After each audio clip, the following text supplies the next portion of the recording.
जितने भी राज्यों में बीजेपी जीत रही है, उसने बीजेपी शासित राज्यों में मुख्यमंत्री बनाने का एक नया फॉर्मूला सेट कर दिया है। अगर बिहार में सम्राट चौधरी के अपवाद को छोड़ दें तो जितने भी राज्यों में बीजेपी जीत हासिल कर रही है, वहां पे दूसरी पार्टी के आए नेताओं को मुख्यमंत्री बना रही है। और ये नया फॉर्मूला बीजेपी को आखिर किस चलन की ओर लेके जा रहा है, आइए हम इस पूरे खबर को विस्तार से समझने की कोशिश करते हैं। नमस्कार, मैं हूं संजीव सिंह और आप देख रहे हैं आप तक न्यूज। अगर आप हमारे चैनल पर नए हैं तो चैनल को जरूर सब्सक्राइब कर लें। पश्चिम बंगाल में बीजेपी की ऐतिहासिक जीत के बाद शुभेंदु अधिकारी मुख्यमंत्री बने हैं। टीएमसी छोड़कर बीजेपी में आए शुभेंदु को ताजपोशी ने दिखाया कि पार्टी उन राज्यों में बाहर से आए नेताओं पर बड़ा दांव लगा रही है, जहां संगठन विस्तार में उन नेताओं की भूमिका सबसे अहम हो रही है। बंगाल में प्रचंड जीत के बाद शुभेंदु अधिकारी ने राज्य के अगले और बीजेपी के पहले मुख्यमंत्री बनने का जो उनका रास्ता है वो साफ हुआ और वो मुख्यमंत्री बन गए। उनका मुख्यमंत्री बनना बीजेपी में दूसरी पार्टी से आए नेताओं को मुख्यमंत्रियों की निरंतरता का संकेत दे रहा है। कई राज्यों में हाल ही में बीजेपी ने कुछ ऐसा ही काम किया है। हालांकि बीजेपी आमतौर पर प्रमुख राज्यों में अपने अनुभवी नेताओं या फिर कार्यकर्ताओं में से ही किसी नेता को मुख्यमंत्री का चयन करती है। वहीं पार्टी पारंपरिक रूप से कमजोर राज्यों में अन्य पार्टियों के नेताओं को शामिल करके अपने संगठन का विस्तार करती है और फिर पार्टी के विस्तार में हम भूमिका निभाने वाले नेताओं को सत्ता की सुप्रीम पद दिया जाता है। अब सम्राट चौधरी की बात करें तो सम्राट चौधरी अपवाद हैं। दूसरी ओर जिन राज्यों में बीजेपी और संघ का संगठन काफी मजबूत है, वहां भी दूसरी पार्टियों से आए नेताओं को अपने साथ तो ले लेती है, लेकिन उन्हें शीर्ष नेतृत्व कम मिलता है। लंबे समय से पार्टी के अंदरूनी लोगों के लिए ही शीर्ष पद आरक्षित हो जाते हैं।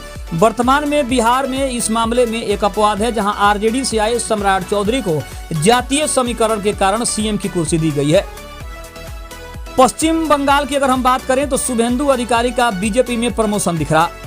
बीजेपी की पश्चिम बंगाल में पहली बार जीत के बाद मुख्यमंत्री पद की शपथ लेने वाले शुभेंदु अधिकारी पहले ममता बनर्जी की टीएमसी में शामिल थे और ममता बनर्जी के सबसे करीबी सहयोगी माने जाते थे।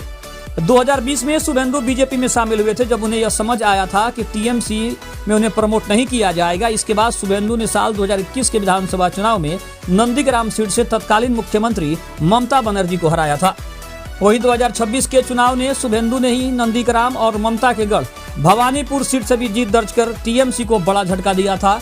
बंगाल में बीजेपी ने 2011 के विधानसभा चुनाव में एक भी सीट नहीं जीती थी। वहीं इस बार के 2026 के चुनाव में शुभेंदु के नेतृत्व में बीजेपी ने 207 सीटें जीती है। इसलिए बीजेपी ने टीएमसी से आए शुभेंदु अधिकारी को पार्टी का विस्तार करने के तौर पर सीएम की कुर्सी के लिए प्रमोट कर दिया है। शुभेंदु अधिकारी से पहले बीजेपी ने असम में भी कुछ ऐसा ही किया था। असम के मुख्यमंत्री और बीजेपी के नेता हिमंत बिस्वा शर्मा 2014 तक कांग्रेस में थे और राज्य की तत्कालीन तरुण गोगोई सरकार में मुख्यमंत्री थे। 2011 के विधानसभा चुनाव में उन्होंने जलकुबारी से प्रोद्युत बोरा को भारी अंतर से हराया था, जो 2009 के लोकसभा चुनाव के लिए एलके आडवाणी की प्रचार टीम के एक प्रमुख व्यक्ति थे। हिमंत बिस्वा शर्मा को 72.1% वोट मिला, जबकि बोरा को 12.6% वोट मिला था। हिमंत बिस्वा शर्मा ने तरुण गोगोई से मतभेदों के कारण 2015 में अचानक कांग्रेस छोड़ी थी।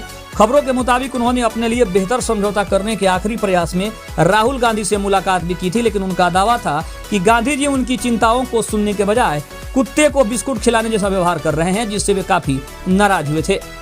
बीजेपी में शामिल होने के बाद उन्होंने असम में पार्टी के उदय में महत्वपूर्ण भूमिका भी निभाई थी।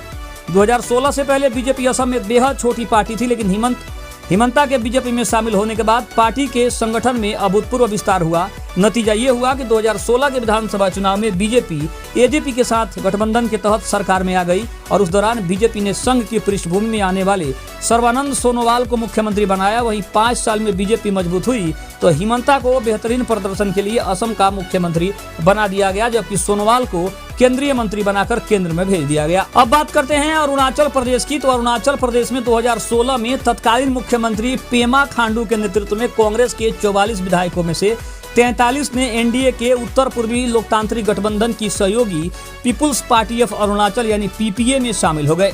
2 महीने बाद खांडू ने पीपीए को तोड़ दिया और 32 विधायकों के साथ बीजेपी में शामिल हो गए। पेमा खांडू मुख्यमंत्री बने रहे और इस दौरान वे कमजोर कांग्रेस का फायदा उठाकर बीजेपी को मजबूत करते रहे, जबकि बीजेपी पारंपरिक तौर पर अरुणाचल में काफी कमजोर पार्टी थी। अब बात करते हैं मणिपुर में। तो मणिपुर में पूर्व मुख्यमंत्री एन बीरेन सिंह पहले कांग्रेस के नेता थे, कांग्रेस की सरकार में मंत्री थे। वे 2016 में बीजेपी में शामिल हुए थे। 2017 में बीजेपी ने राज्य में अपनी सरकार बनाई और सिंह को मुख्यमंत्री के पद पर पदोन्नत किया। मणिपुर एक ऐसा राज्य है जहां पिछले कुछ वर्ष में बीजेपी का प्रभाव काफी ज्यादा बढ़ा हुआ है। अब बात करते हैं त्रिपुरा की। तो त्रिपुरा के मुख्यमंत्री माणिक साहा का भी कांग्रेस से संबंध रहा है। वे 2016 में बीजेपी में शामिल होकर 2020 से 2022 तक राज्य इकाई के अध्यक्ष का उन्होंने पद संभाला था। 2022 में विधायक चुने जाने के बाद पार्टी नेता विप्लव कुमार देव के पद छोड़ने पर साहा उसी वर्ष मुख्यमंत्री बने। त्रिपुरा में इससे पहले 25 वर्षों तक CPI-MLA की सरकार रही थी, लेकिन 2018 में बीजेपी ने जबरदस्त सफलता हासिल की थी। अब बात करते हैं बिहार की। सम्राट चौधरी को बिहार की बड़ी जिम्मेदारी मिली। बिहार में बीजेपी के नेतृत्व में चल रही सरकार के मुख्यमंत्री सम्राट चौधरी बने हैं। हालांकि गठबंधन में जदयू, LJP-R जैसी पार्टियां भी है। सम्राट 2017 में बीजेपी में शामिल हुए थे। इससे पहले वे जदयू में थे, जबकि जदयू से पहले RJD में भी रहे हैं। वे राबड़ी देवी की सरकार में मंत्री भी रहे हैं। सम्राट चौधरी दूसरी पार्टियों से बीजेपी में आकर मुख्यमंत्री बने, लेकिन वे एक अपवाद हैं, क्योंकि बीजेपी बिहार में काफी मजबूत है। इसके बावजूद बीजेपी ने उन्हें अपवाद स्वरूप मुख्यमंत्री बना दिया। सम्राट के अपवाद बनने के कई कारण हैं, क्योंकि बीजेपी कुशवाहा जाति से जो है वो आते हैं और जो कि जातिगत लिहाज से बीजेपी के लिए सबसे अहम है। ऐसे में बीजेपी के पास सम्राट के अलावा कोई विकल्प नहीं था। इतना ही नहीं, कहा तो ये भी गया कि पूर्व CM नीतीश कुमार ने इसी शर्त पर CM की कुर्सी छोड़ी कि उनके उत्तराधिकारी के तौर पर मुख्यमंत्री की कुर्सी सम्राट चौधरी को ही जानी चाहिए। इसलिए सम्राट बीजेपी की नीतियों में एक अपवाद माने जाते हैं। तो कहीं ना कहीं अगर देखा जाए तो बीजेपी ने एक नया ट्रेंड सेट किया है, जिसके वजह से पार्टी का विस्तार जिन राज्यों में हो रहा है, उसी पार्टी के किसी अहम सदस्य को यह जिम्मेदारी दी जा रही है, जो पार्टी का विस्तार करने में अपना सर्वस्व दान दे रहा है। खबर अच्छी लगे तो चैनल को जरूर सब्सक्राइब करिएगा। तब तक के लिए धन्यवाद। जय हिंद, जय भारत।